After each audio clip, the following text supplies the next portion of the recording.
La poterie, c'était le meilleur de Ferney, en somme. C'était la vie de Ferney, il y en avait tellement de poteries. Il y en avait 4 ou 5, 4. Il y avait Knecht, il y avait... Knecht, en effet, et aussi Éclair, Nicole, Boniface. C'étaient les patrons potiers. Et puis, il y avait les ouvriers, les sans-grades, manœuvres, enfourneurs, pieds jaunes, décorateurs, tourneurs. Le dernier d'entre eux, Jean-Marie Phillips, était présent à l'exposition de l'an 2000. Avant de venir, j'ai quand même fait un essai chez moi pour pas voir les radios.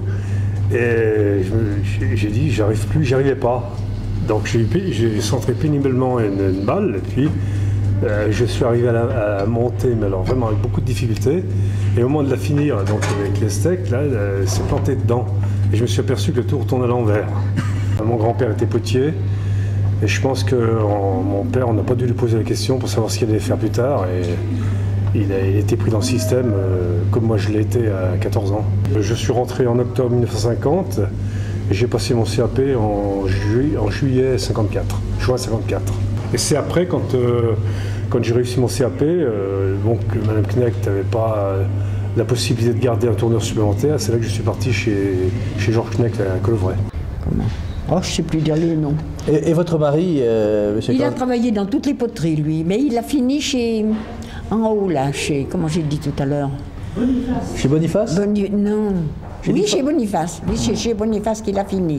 Puis après, j'ai tout fermé. C'est Madame Boniface qui est restée la dernière. Boniface, devenu l'IFA après le départ du maître, qui avait lui-même succédé à Joannel. Définitivement fermé en 1975, l'IFA aura été le dernier atelier fernaisien en activité.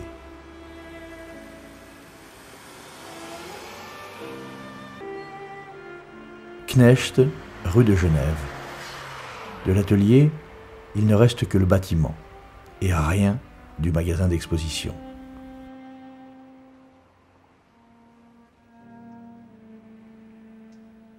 Au 28 de la rue de Genève, il ne reste rien non plus de la manufacture Éclair, créée dans les années 1860.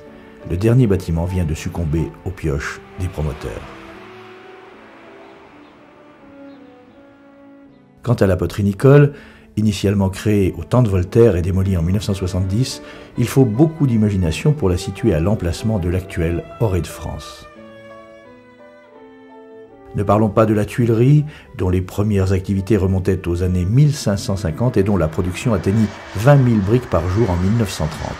Les bâtiments ont disparu en 1956 sous les remblais de l'aéroport. Non, décidément, il ne reste rien ou presque de plus de 2 siècles de poterie à Ferney.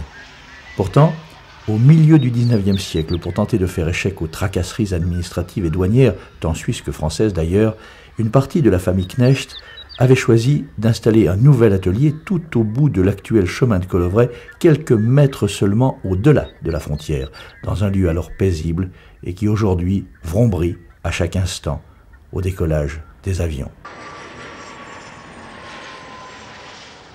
Plusieurs Fernaisiens ont travaillé ici. Vivi Ayot, Riquet Auclin, Camille Fournier, Jean-Marie Phillips.